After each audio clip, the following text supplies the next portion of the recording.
Oh, hello there. I'm Simon Rafe and welcome to Brown Bag Bible Study, the Bible study that you can do in your lunch break. Now, this is an introduction to Scripture, which will give you some information that you might not have known and encourage you to read the Bible. But most importantly, it's presented in easily swallowed, bite-sized pieces, which are perfect to fit in with our busy lifestyles today.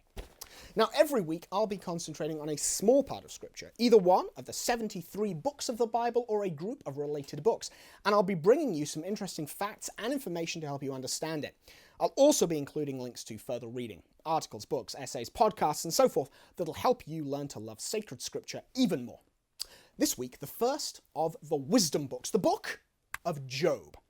Now, scholars feel this book was composed between 400 and 600 years before the birth of Christ, although the theme of a righteous man's suffering is common to much earlier literature. Like all of the Old Testament wisdom books, however, there is an additional layer of understanding due to the author's relationship with God. The narrative is simple and well known. Job is a righteous and holy man devoted to God. Satan maintains that Job's love for God is merely because God has protected him, his family and possessions from damage and persecution. And he asks God if he can test Job's faith by attacking his family, his possessions, and ultimately Job himself. God agrees, allowing Job to be tested. Now, Job is afflicted with many horrible sufferings, but throughout he refuses to curse God, despite the encouragement of his wife, and maintains his innocence. His friends encourage him to admit his guilt, assuming, in their theological understanding, that he must be being punished for some sin. They believe good things do not happen to bad people, and bad things do not happen to good people.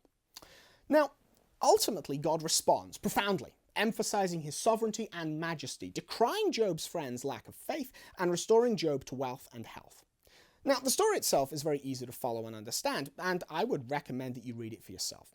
As is common for wisdom books, it's a series of useful pieces of advice, albeit connected by a narrative structure. As Christians, however, there are some particular themes that we should focus on. Firstly, the book is a response to the question of why bad things happen to good people. The narrative and God's response deconstruct and destroy the notion that what happens to us in this life is some kind of karmic payback for good or evil deeds. We have an instinctive notion that good deeds will be rewarded and evil deeds punished, and that the righteous and faithful should not suffer. But Job corrects this misapprehension. This aspect of the book looks forward to the teaching of Christ, that those who love God will be persecuted for his sake, and a rejection of the false teaching of the rapture, whereby the faithful are snatched away before the tribulation. As a piece of literature to be read when things are not going our way, when we feel God might have abandoned us, Job is unparalleled. It's a rare man who can say that his suffering is equal to Job's, and an even rarer man who can say that his response is as holy and patient as Job's. Job maintains his innocence, but never once says what is happening is unfair. He merely wishes to know why this is happening and seeks to speak to God to find an explanation. He recognizes the sovereignty of God over all things and never once suggests that God is unjust by sending these things to try him. Most important from a Christian perspective, however, is Job's recognition that there is a gulf between God and him. God is not man and man is not God. In chapter 9, he articulates this explicitly, saying there's no arbiter between God and man. Of course, as Catholics, we can see where this is heading. God becomes man in the person of Jesus Christ and is our arbiter before God as judge. In chapter 16, verse 19, Job begs for a witness, for God to function as an arbiter before God. Again, in chapter 19, verse 25, Job speaks of a redeemer. Now, these passages are clear references to the coming of the Messiah, Jesus Christ. And this is the fundamental theme of the book of Job from a Christian perspective. While the advice of patient suffering in adversity is valuable and beneficial, such advice is merely sadism and toleration of cruel caprice if there is no Redeemer, no arbiter, no Christ. Job's lament that God is not like us, that God cannot understand, is answered and dismissed in the person of Christ and by his incarnation. No longer can anyone say God does not understand suffering. No longer can anyone claim bad things do not happen to good people. The incarnation and the passion put paid to this notion, and the book of Job, with all its poetry and majestic sovereignty of God, points to this in a most beautiful way.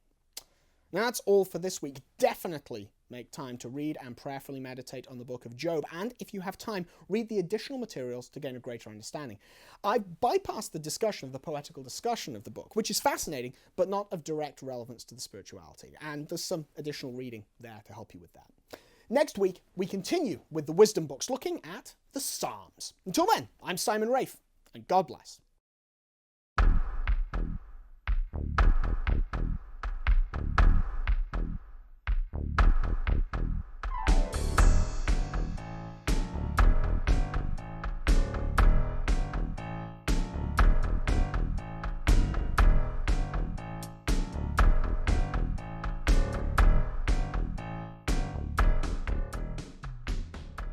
To learn more about the place of Scripture in the lives of Catholic Christians, I urge you to read Pope Benedict's apostolic exhortation Verbum Domini.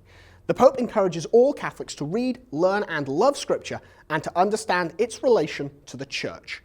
A link to this exhortation is included in the reading materials for every episode of Brown Bag Bible Study. Just click the link over there.